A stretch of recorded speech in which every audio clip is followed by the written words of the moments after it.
Salve pessoal, tudo bem? Davi Vega com vocês novamente.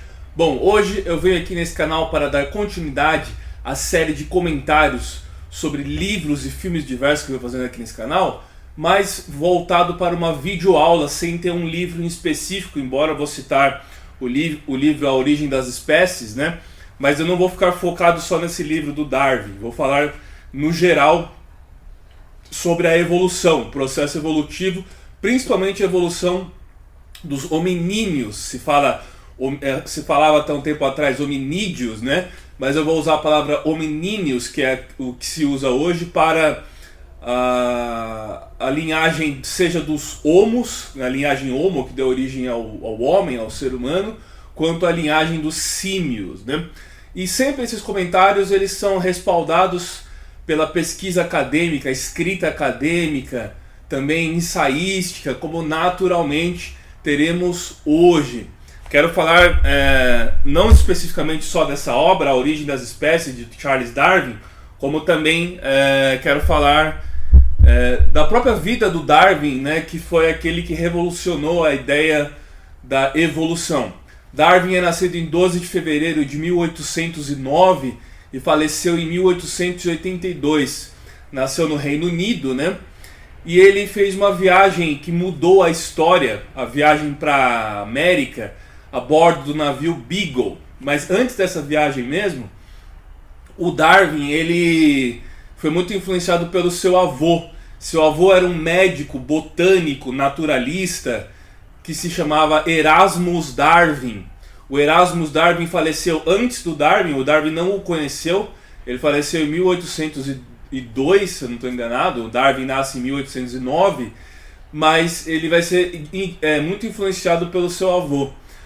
E a gente acaba, quando tem algum membro da família que participou de algum evento importante ou que foi muito célebre em alguma área e tal, ele acaba influenciando inspirando os seus descendentes, né? Muitas pessoas, em homenagem à memória de seu avô, acabam indo para uma área e tal. No meu caso foi por conta do meu avô, que lutou na Guerra Civil Espanhola, e aí o meu interesse por história, por sociologia, por humanidade se deu por conta do meu avô ter lutado na Guerra Civil Espanhola, e eu também não o conheci, ele faleceu antes de eu nascer, meu avô, né? Bom, antes de dar continuidade, eu gostaria de promover o meu blog. Meu blog se chama pelorevés.blogspot.com. Vou deixar na descrição desse vídeo o link para vocês acessarem meu blog. Lá tem os meus livros para baixar, os livros de minha autoria. Eu peço encarecidamente, baixe os livros, eles estão diagramados em PDF, mas com fácil conversão para o EPUB, para ler no Kindle. Depois vocês deixam aqui no feedback, aqui nos comentários, o feedback dos meus livros, do que vocês acharam. A crítica de vocês, seja construtiva ou seja até mesmo negativa, é muito importante para o meu trabalho, tá certo? Também esse canal ele é patrocinado pelo sebo Só Pepitas, um sebo de livros raros, o Só Pepitas. Vou deixar na descrição desse vídeo o link para vocês acessarem o sebo, da página do Instagram deles. É um sebo virtual, né? Tem a sua página do Instagram. Vou deixar na descrição desse vídeo também o link para vocês acessarem a página do sebo Só Pepitas, tá certo? Bom, o Darwin tinha um irmão também que tinha o nome de seu avô, que era o Erasmus Darwin. E o pai do Charles Darwin queria que ele fosse um sacerdote anglicano, né? Ele chegou a quase estudar num seminário para se tornar um sacerdote anglicano, né? Mas ele acabou debandando para um outro lado. E ele vai ser, desde muito pouca idade, um agnóstico, né? Seu irmão pertencia a um clube de agnósticos. Ele vai fazer parte desse clube. E nesse clube ele vai introduzindo as suas ideias depois da sua viagem com o Beagle para as Américas. Mas ele demorou muito lançar esse livro aqui, A Origem das Espécies, se eu não me engano, é de 1859. Ele demorou muito lançar esse livro por conta do problema religioso, né? Os religiosos não encaravam bem essas ideias e tudo mais, né? Antes de eu falar da viagem do Darwin, tinha também na ideia evolutiva a ideia do Lamarck. O Lamarck falou que o ambiente moldava os seres, né? E se você tinha uma característica que fosse se repetindo muito ao longo dos anos, os seus descendentes acabavam incorporando essa característica. Por exemplo, ele cortou rabos de camundongos para ver se as próximas gerações nasciam sem rabo. Mas essa ideia caiu por terra. Ele não conhecia o gene, né? Não tinha ainda a ideia do gene. Porque se fosse assim, os judeus, por exemplo, que sempre circuncisaram seus filhos ao longo de milênios, né? Ao longo de muitos anos, as próximas gerações então nasceriam já circuncisadas, e não é o que acontece. Ele fez aquele experimento da girafa, né? Falando que a girafa tinha o pescoço grande porque ela precisou comer as folhas que estavam no topo das árvores e precisou esticar o pescoço, e ela teria ficado com o pescoço assim. Essa ideia do Lamarck, ela vai, a princípio, até influenciar o próprio Darwin, que depois vai aprimorar essa ideia com a sua viagem no Beagle para as Américas, né? Mas essa ideia foi muito cultuada durante muito tempo. Depois teve o Georg Mendel. O Georg Mendel, ele foi muito revolucionário porque ele fez o experimento das ervilhas. Esse experimento, ele constatou que ele ia misturando algumas características de ervilhas e nasciam ervilhas com características dos seus genitores, vamos dizer assim, que ele misturava. E aí ele constatou a ideia do genótipo e do fenótipo. O genótipo determinava o fenótipo. Isso foi muito revolucionário, né? E aí o Mendel e o próprio Darwin, mas o Mendel principalmente, ele vai ser um dos pais da genética, quando se descobriu o gene, né? Nós herdamos genes dos nossos pais, mas não necessariamente as características, não digo psíquicas, né? Por muito tempo, até hoje se tem essa ideia de que nós herdamos características psíquicas e tudo mais, mas de fato herdamos características como o tom da voz, a altura, a cor de pele, os traços do rosto e tal. E nós temos 50% da mãe e 50% do pai nos cromossomos disso daí. Bom, também se pensou por muito tempo na evolução que a vida brotava do nada. E aí vai se contrapor a ideia do design inteligente. Os religiosos falam desse suposto design inteligente. E aí alguns evolucionistas no começo acreditavam que se você deixasse restos de comida dentro de um armário, brotaria a vida, brotaria os fungos, ou brotaria os ratos e as baratas do nada. Mas não é bem assim. Na verdade, ela atrai as larvas, atrai as pragas, vamos dizer assim, as larvas, os animais ou os insetos, mas não é que brota do nada esses insetos, a vida brota do nada, não é bem assim, né? Então se constatou isso também. Muitos religiosos até hoje não aceitam, por conta das lacunas que a teoria da evolução tem, principalmente nos seres humanos, a ideia do elo perdido.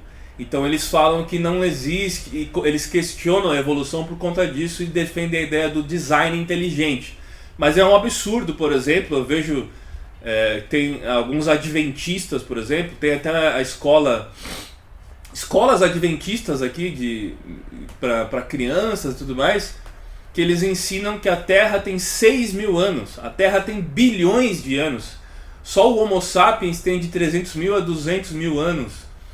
Como que o Australopithecus tem cerca de 4 milhões de anos, que é uma das primeiras formas do gênero Homo, e o Homo sapiens de 300 a 200 mil anos. Como que a Terra tem 6.000 anos? É impossível isso.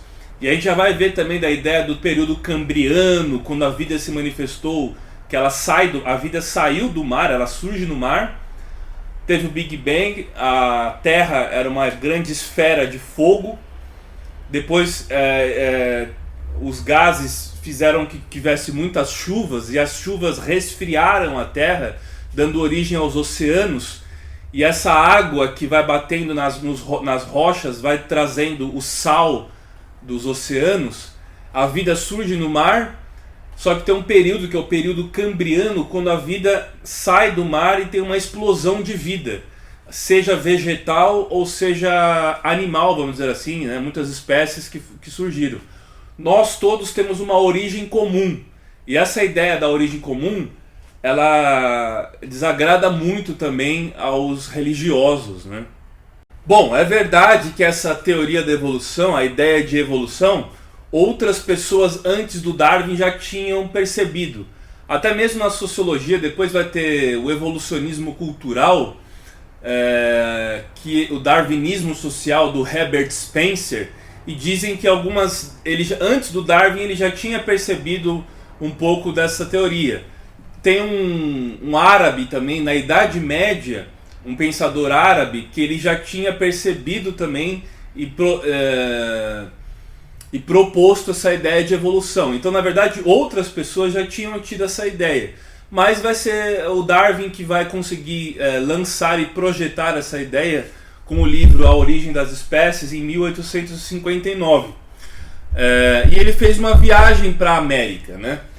O Beagle era um navio cujo comandante tinha se suicidado de tédio, né? E tinha uma maldição nesse navio, né?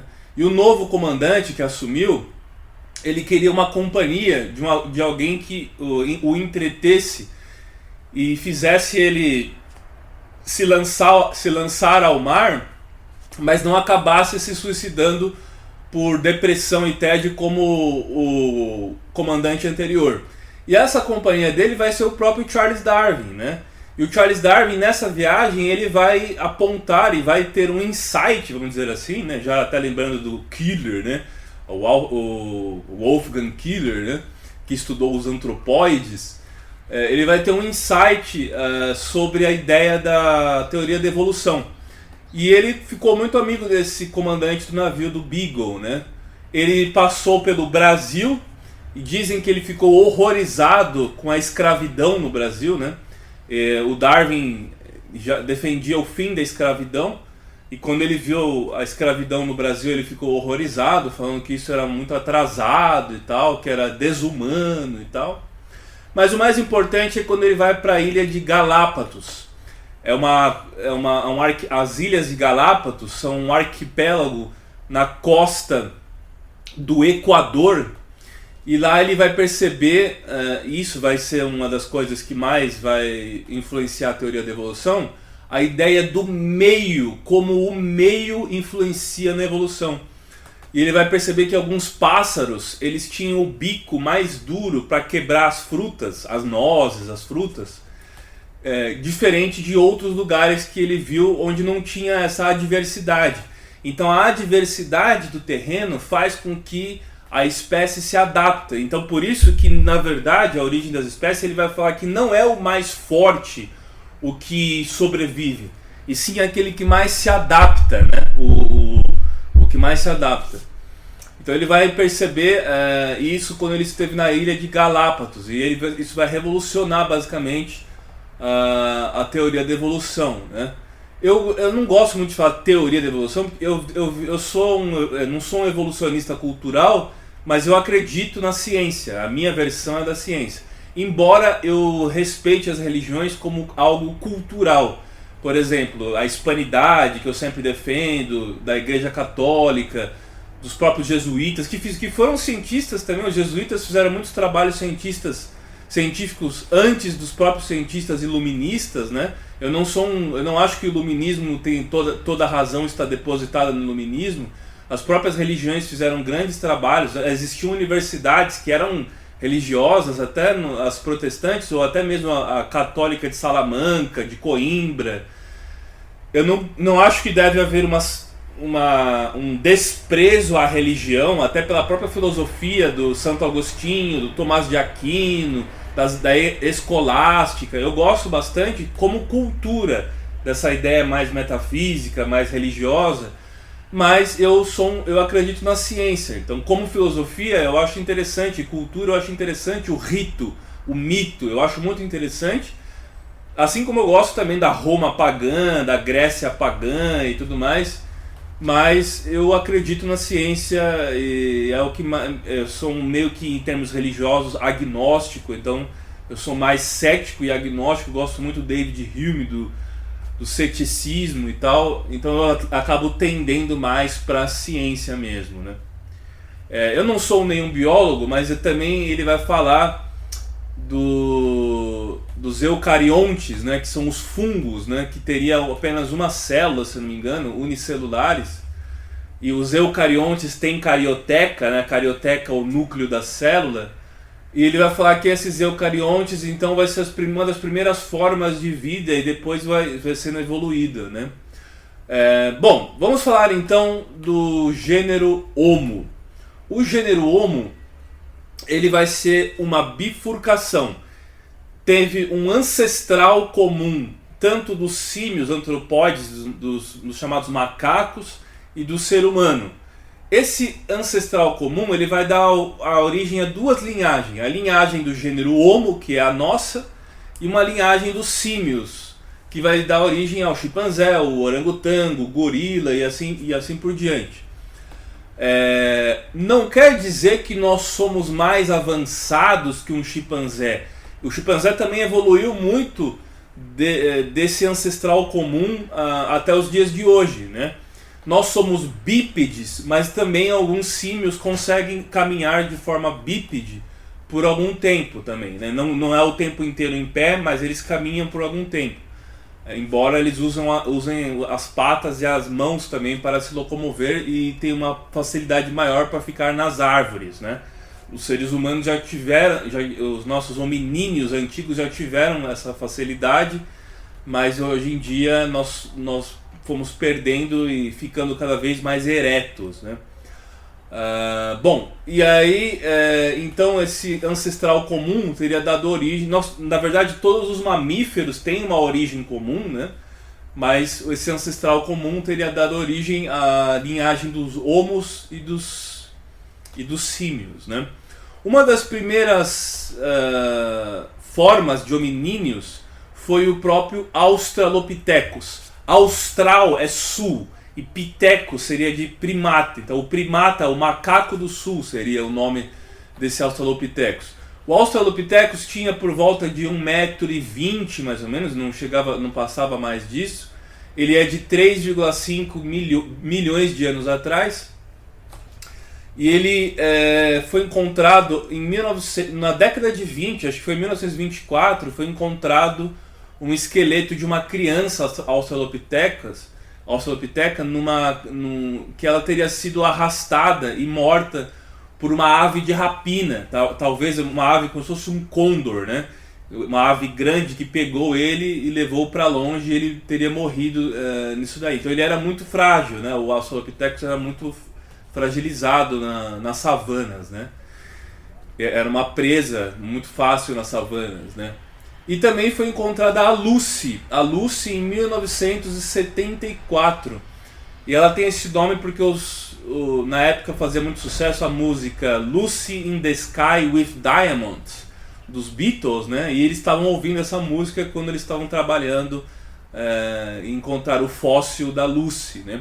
Eu tenho um vídeo aqui no meu canal falando sobre a psicologia evolutiva que eu li num livro. Vou deixar na descrição desse vídeo aqui o link, caso vocês queiram assistir essa videoaula minha sobre a psicologia evolutiva, né? Então, a Lucy foi o fóssil mais bem preservado, já encontrado, dos hominíneos, principalmente o Australopithecus, né?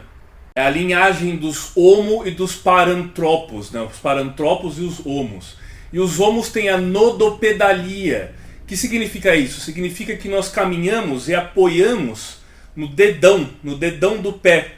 Nós apoiamos a força no dedão do pé. Por isso que as pessoas que amputam o dedão do pé muitas vezes não conseguem ficar eretas e caminhar, e perde a habilidade de caminhar, né? Essa nodopedalia que eles falam, né? Os parantropos então deram origem aos símios e os homos deram origem a gente. Um grande estudioso da antropologia forense, que mede os crânios e tudo mais, é o professor Walter Neves, da USP, né? Ele tem vários vídeos aqui no YouTube, vale muito a pena vocês conferirem o trabalho dele, né? Um trabalho magnífico do Walter Neves, né? Bom, então o Australopithecus é de 4 milhões de anos, depois teve vários outros subdivisões do Australopithecus, mas depois vem então o Homo habilis, e o Homo erectus. O Homo habilis ele vai ter a característica de facilidade na construção de ferramentas, por isso que ele chama de Homo habilis, e cada vez mais na evolução os hominíneos vão desenvolvendo a facilidade do polegar opositor. Esse polegar opositor é o que nos permite manusear ferramentas.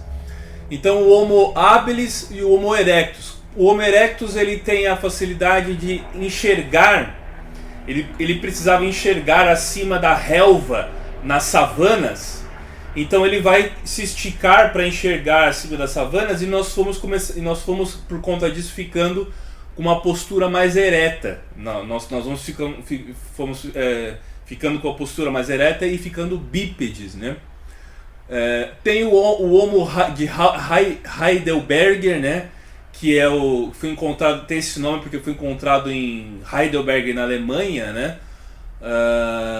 E outras subdivisões de hominíneos, mas esses são os principais. Tem o Ramapithecus, depois o Australopithecus, Homo habilis, Homo erectus, e depois o Homo sapiens só vai surgir de 300 mil a 200 mil anos atrás, só que tivemos outras espécies de hominíneos do gênero Homo que conviveram paralelamente com o Homo sapiens, como por exemplo o homem de Cro-Magnon, né? E os próprios Neandertais. Os Neandertais foram encontrados no Vale de Neander, na Europa, e eles teriam a caixa craniana um pouco mais quadrada. Dizem que eles já enterravam os mortos, já tinham o rito do funeral, e alguns especulam se eles tinham a linguagem da fala ou não, né? da linguagem falada ou não. Mas por muito tempo se pensou que ele tinha sido eliminado pelo Homo sapiens, que é africano, né? Que saiu da África e migrou para o Oriente Médio, Europa e Ásia, onde o Neandertal existiu. Ele existiu principalmente na Europa, mas no Oriente Médio e na Ásia, e teria dizimado ele, mas na verdade ele incorporou. Nós temos genes de Neandertais. As pessoas ruivas e loiras, principalmente as ruivas, elas dizem que tem uma forte presença dos Neandertais. Os Neandertais teriam essa característica do cabelo ruivo e tudo mais. Por muito tempo os europeus achavam que os Neandertais eram o berço de toda a evolução, e que os europeus tinham evoluído dos Neandertais por conta de não aceitarem que a vida teria surgido na África, até por uma questão preconceituosa e racista, até do darwinismo social e tudo mais. E aí eles falavam que então eles teriam descendido dos Neandertais, mas na verdade o homem moderno é o Homo sapiens africano, que saiu da África e conquistou a Europa, a Ásia e outros continentes, e se misturou com os Neandertais que viviam na Europa, né? Mas é verdade que alguns africanos, de alguns países africanos, não possuem genes de Neandertais. As pessoas de pele clara, de eurodescendentes, e algumas asiáticas ou do Oriente Médio, elas possuem genes dos Neandertais. Mas alguns africanos não possuem esses genes dos Neandertais porque não teriam saído e migrado para a Europa e acontecido essa miscigenação, né? Eles desapareceram muito por conta que eles falam que os Homo sapiens dominaram todas as terras férteis e impediram que eles pudessem ter suas terras férteis e desenvolver a agricultura. Então isso aconteceu também, e isso poderia ter sido um fator da sua extinção. Ou as próprias guerras, o Homo sapiens teria destruído o homem de Neandertal dizimado com um genocídio, feito ele desaparecer da face da Terra. Nós somos o único gênero Homo que sobreviveu. O Homo sapiens é o único que sobreviveu e que ainda ocupa todas as regiões do planeta. Dizem que o próprio Homo erectus, se eu não me engano, ele já tinha conseguido emigrar e foi grande navegador, eram os argonautas, navegavam em jangada e teriam chegado ao Pacífico, a Oceania também, né? Teria chegado até a Oceania. E o último continente a ser habitado foi a América, que o homem asiático veio pelo Estreito de Bering. É verdade que aqui já tinha aborígenes, né? Tinha o que eles chamam de... não os mesmos aborígenes da Austrália, mas tinha um povo que se miscigenou com esse povo asiático que veio pelo Estreito de Bering. E a brasileira mais antiga, né? O fóssil mais antigo das Américas é o da Luzia. A Luzia foi encontrada no Brasil. É um fóssil do gênero Homo mais antigo das Américas, né? Que infelizmente estava no Museu de História Nacional, se eu não me engano, que pegou fogo. Eu não sei se ela foi danificada ou se conseguiram recuperar, né? Também não tenho certeza se ela estava nesse museu, mas dizem que muita coisa se perdeu nesse Museu de História Natural que pegou fogo. É triste dizer isso, né? O descaso com a cultura e a ciência do Brasil, né? Dizem que o que eles gastam com os paletós dos deputados dava para ter investido no museu e evitado todo aquele incêndio que perdeu, todo aquele acervo, as múmias que o Dom Pedro II tinha, que trouxe do próprio Egito, o próprio Bendegó, que é o meteoro que caiu no Brasil e tal. Infelizmente se perdeu muita coisa no Museu de História Nacional, que é o descaso que infelizmente existe para com a ciência, a história e a cultura no nosso país, né? Bom, dentre todos esses fenômenos da própria evolução dos hominíneos, dizem que a pele clara, as pessoas que têm pele clara e olhos claros, mas principalmente a pele clara, é um fenômeno de 30 a 20 mil anos. Então, eles encontraram o homem de Cheddar, acho que se não me engano no Reino Unido, e eles constataram que os primeiros europeus eles tinham a pele escura e olhos claros, e a pele foi clareando. E algumas adaptações das variantes das etnias humanas, elas têm características do ambiente, como por exemplo, os asiáticos têm a pálpebra mais fechada, os olhos puxados, porque teria vindo os ventos da Sibéria e eles precisaram cerrar os olhos, e os olhos se adaptaram para não sofrer com o vento da Sibéria. A pele negra, escura dos africanos é por conta do forte sol. O sol faz com que você tenha uma melanina que suporte mais os raios ultravioletas, né? E os europeus, por conta do frio do inverno, clarearam a sua pele, né? Mas todas essas variantes, nós somos uma espécie só. Os humanos, não se fala mais em raças humanas, nós somos uma espécie, só uma raça só. Mas tem diferentes etnias, e essas etnias elas têm essas peculiaridades por conta de cada território, né? Um lugar que tem eles encontraram bastantes fósseis foi em Atapuerca e Altamira, na Espanha, né? Em Portugal também tem, num lugar perto de Lisboa, eles encontraram vários fósseis, mas dizem que Atapuerca e Altamira, na Espanha, é o lugar onde eles mais encontraram fósseis e pinturas rupestres, né? No Brasil tem pinturas rupestres também, né? E o ser humano, os hominíneos, mas principalmente o Homo sapiens, a característica que ele tem, que difere ele dos demais animais, é a capacidade de contar histórias, é a narrativa. E aí eles começaram a pintar as pinturas rupestres contando sobre as suas caçadas. Aí começa a ter a divagação para a metafísica dos fenômenos religiosos, né? O próprio domínio do fogo, o Homo habilis já tinha o domínio do fogo, né? e eles foram cozinhando os alimentos, e esses alimentos cozidos foram os que favoreceram a evolução do nosso cérebro, do córtex. O consumo de carne também sempre preferiram mais o consumo de carne, os seres humanos, porque demorava mais tempo para digerir a carne, né? E isso dava uma sustância por mais tempo, né? Por isso que é meio complicado os veganos hoje em dia, que tomam vitaminas por comprimidos para suprir a falta de proteína animal, né? É muito importante que se tenha proteína animal. E o consumo de carne, principalmente a carne cozida, fez com que a gente desenvolvesse o nosso córtex, né? Nós estamos em constante evolução. Daqui milhões de anos nós vamos ter uma aparência diferente. Tanto que as próprias crianças, já tem crianças que nascem e não estão desenvolvendo o dente do siso. O dente do siso ele tinha uma função quando a gente mastigava alimentos mais crus, né? Mas por conta da comida cozida, a gente tem crianças que estão nascendo sem o dente do siso.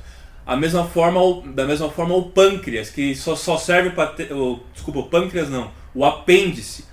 Da mesma forma o apêndice, que só serve para dar apendicite na gente hoje em dia, ele tinha uma função no passado, que era uma função de digerir os alimentos que a gente comia mais crus e tudo mais, né? Então pode ser que em formas mais para frente evolutivas nós não vamos ter coisas que vão se mudando, que não tem mais uma serventia, né?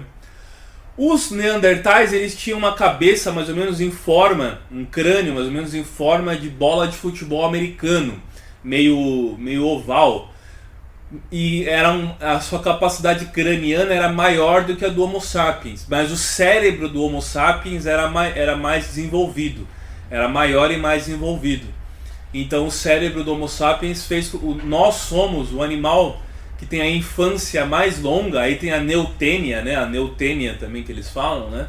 Nós temos a infância mais longa e diferente, por exemplo, de um cavalo que já nasce e fica de pé e sai andando, nós temos uma infância longa, nós demoramos a andar, demoramos a falar, demoramos a amadurecer e até a gente se tornar adulto e caminhar com as próprias pernas. Caminhar com as próprias pernas no sentido de ser independente, seja no trabalho, financeiramente ou qualquer coisa assim. O ser humano ele requer um cuidado maior que demora mais tempo, né, para você sair da infância. Mas o desenvolvimento do nosso cérebro é muito maior. Nós somos muito mais cabeça, muito mais cérebro do que corpo, né? E isso possibilitou que nós chegássemos no topo da cadeia alimentar, né? No topo mas nem sempre foi assim. Por muito tempo nós fomos presas fáceis, nessa época dos australopitecos, dos hominíneos e tudo mais. Nós éramos presas muito fáceis, né? Bom, então é muito interessante a gente estudar essas questões evolutivas, porque elas dizem muito respeito e esclarecem muitas coisas do presente. Como, por exemplo, nós vivemos em sociedades totalmente artificiais. E pessoas hoje em dia que não necessariamente têm as melhores habilidades, elas conseguem sobreviver. Nós somos cada vez mais dependentes da medicina. Por exemplo, a insulina dos diabéticos, a insulina só foi descoberta em 1921. Até 1921, quem tinha diabetes morria muito fácil. Hoje uma pessoa com diabetes pode chegar aos 80, 90 anos, porque tem a insulina. Mas a medicina está prolongando a vida de várias pessoas. As pessoas míopes no passado, até a Idade Média, elas eram deixadas para trás. Se a pessoa era muito míope, ela vivia à margem da sociedade, ela não conseguia se integrar. Até que descobriram as lentes. E das lentes fizeram óculos. E as pessoas com óculos puderam se integrar na sociedade. Então a ciência e a medicina elas vão avançando para facilitar a vida das pessoas que têm alguma vulnerabilidade, né? Pessoas que fazem uso de remédios, até mesmo psicoativos e tudo mais, no sentido de poderem se manter numa sociedade onde a competição é muito grande. E uma coisa que influenciou o próprio Charles Darwin é a ideia de que se tinha de que a população aumenta mais do que a produção de alimentos. A demografia, a população, ela aumenta de uma forma exponencial maior do que a produção de alimentos. por conta disso existe a competição.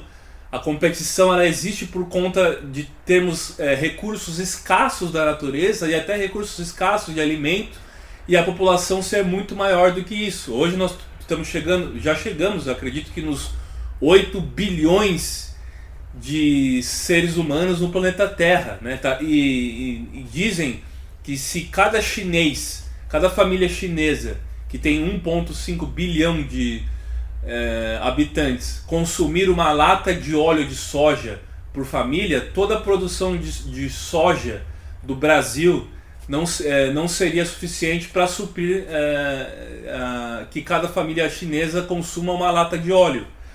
Então dizem que essa teoria faz muito sentido, essa teoria da população que cresce mais do que os recursos, e por conta disso surgiria a competição. A fome na África pode ser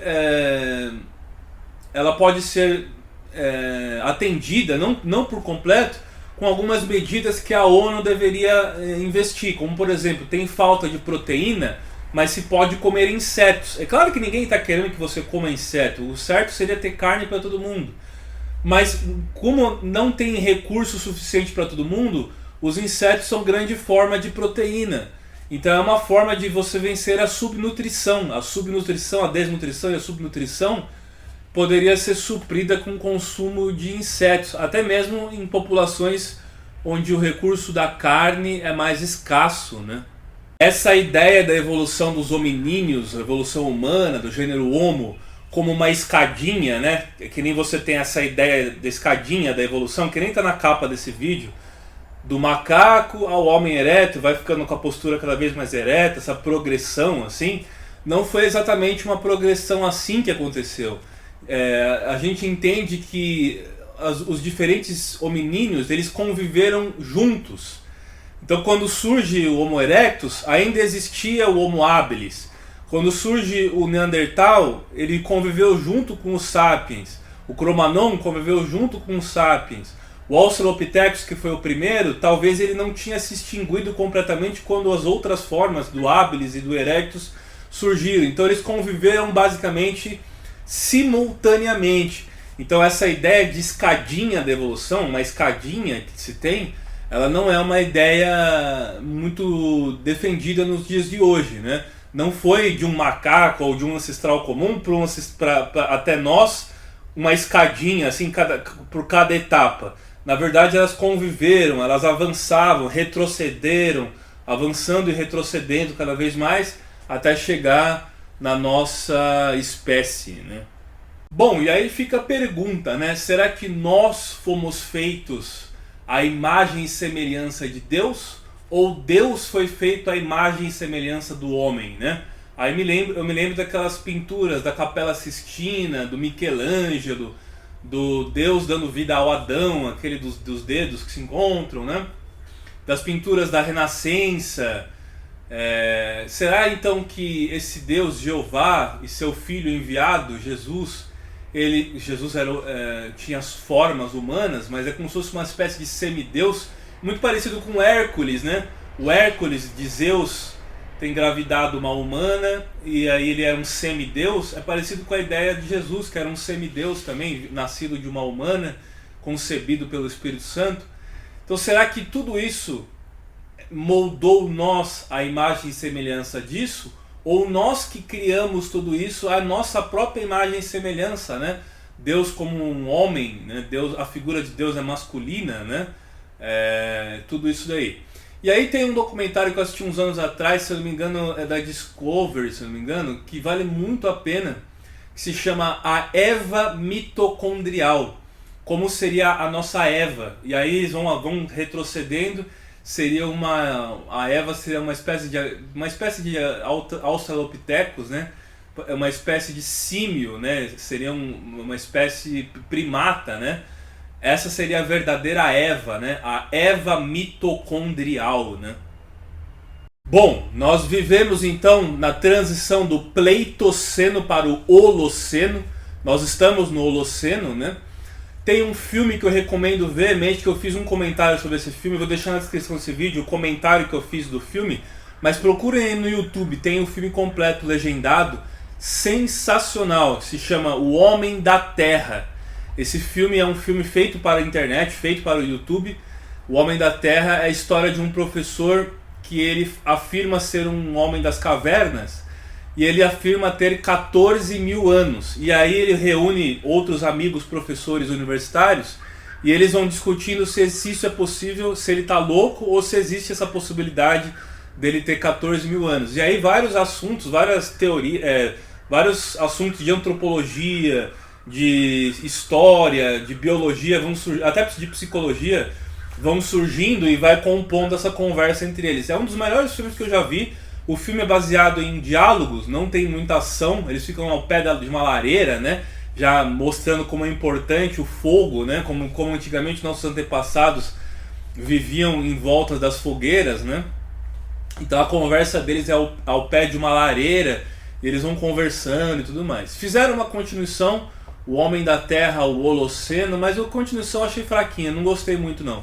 Mas o primeiro filme, O Homem da Terra, vale muito a pena se assistirem, recomendo veemente, né? Bom, então é isso. Eu não acho que criacionismo deveria ser perseguido pela ciência, proibido. Não, é mais uma narrativa, é mais uma mitologia, assim como você tem a mitologia egípcia, grega, romana, celta, nórdica. É mais um tipo de mitologia, né? Todos os mitos cristãos, boa parte deles já existiam na antiga Mesopotâmia. Por exemplo, a primeira escrita cuneiforme, que fala sobre a trajetória do Gilgamesh. O Gilgamesh parece muito com Moisés, né? A ideia de ter aberto o mar, atravessado o mar e tudo mais, é muito parecido com o Moisés da Bíblia, né? E vários mitos da Bíblia têm suas versões parecidas em outras civilizações, né? A própria Arca de Noé também já foi vista por várias religiões antigas, né? Babilônicas e tudo mais, né? A história ela surge com a escrita, né? Em cerca de 15 mil anos atrás, cerca de 5 a 6 mil anos atrás. A primeira escrita foi a cuneiforme, né? E depois o ser humano para de ser nômade e se torna sedentário. E aí que vai ter a domesticação de animais, o desenvolvimento da agricultura, e aí vai ter uma explosão demográfica, né? Mas também vivemos por muito tempo as pestes, as pandemias, desenvolvemos várias doenças por conta do nosso convívio com os animais também. Os animais vão gerar várias doenças, né? Mas os criacionistas você pode tê-los como cultura. Como cultura vale muito a pena. E as religiões, antropologicamente falando, elas definem muito as instituições da nossa cultura, né? A Virgem Maria, mãe de Jesus, foi concebida pelo Espírito Santo virgem. Então até pouco tempo as mulheres tinham que casar virgens, igual a imagem e semelhança da Virgem Maria. O pai, o José, a nossa sociedade patriarcal, ela é patriarcal por conta do pai José, que foi designado por Deus para criar e cuidar do filho enviado. Então tem toda uma estrutura cultural e antropológica da nossa cultura, da cultura judaico-cristã, que vem da religião. E é muito importante a gente entender isso. O nosso próprio direito, as instituições de direito baseadas na moralidade cristã, não matar, não roubar, tudo isso está, não cobiçar a mulher do outro e tal, tudo isso está nos 10 mandamentos. Então a nossa moralidade, ela é uma moralidade cristã, mesmo nós sendo ateus ou agnósticos. Mas em compensação, o fundamentalismo religioso, que visa sobrepujar a ciência e negar a empiria, o empirismo, a ideia da própria ciência, não digo só da evolução, mas da ciência como um todo, religiões como os Testemunhos de Jeová, que se negam a receber transfusão de sangue, essas coisas, eu acho muito complicado, né? Tudo tem um limite, né? E o Estado tem que ser laico. O Estado ser laico não significa ser um Estado anticristão. Tem que ser um Estado laico que abriga todas as religiões. todo mundo tem seu direito de credo, né? De manifestação do seu credo e tudo mais, né? Mas a religião, então, ela serve para a gente estudar culturalmente as sociedades, desde as sociedades pré-societais primitivas, como os mitos eram estudados, até mesmo as sociedades islâmica, hebraica e cristã, que são das três culturas principais, das religiões principais, né? Bom, então é isso. Eu peço encarecidamente para vocês lerem o livro A Origem das Espécies e principalmente estudarem mais sobre os hominíneos, que não, na Origem das Espécies não fala tanto da trajetória do gênero Homo, né, que deu origem ao Homo sapiens sapiens, mas eu recomendo que vocês estudem bastante essa área e assistam o filme O Homem da Terra, vale muito a pena. Vou deixar na descrição desse vídeo o comentário que eu fiz sobre esse filme, certo? Então eu peço encarecidamente, curta, se inscreva, compartilhe para aquela amiga ou amigo que também gosta do tema e vamos sempre promover a cultura universal. Valeu, gente! Grande abraço!